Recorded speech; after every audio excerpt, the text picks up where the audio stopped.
Hey there, welcome back to the channel.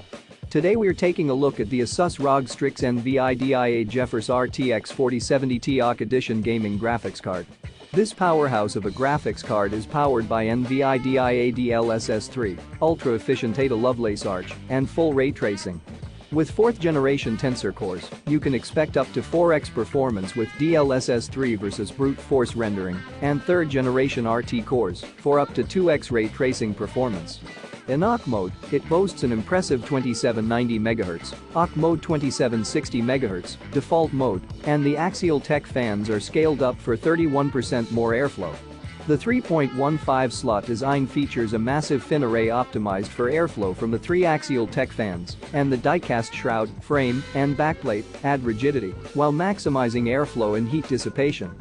With digital power control, high current power stages, and 15K capacitors, this card is designed to fuel maximum performance. Plus, the Auto Extreme Precision automated manufacturing ensures higher reliability. And with the GPU Tweak 3 software, you have intuitive performance tweaking and thermal controls at your fingertips. If you're ready to take your gaming experience to the next level, be sure to check out the ASUS ROG Strix NVIDIA GeForce RTX 4070 Ti Edition gaming graphics card through the link in the description below. Trust me, you don't want to miss out on this one. And don't forget to hit that subscribe button for more reviews and tech content. Thanks for watching.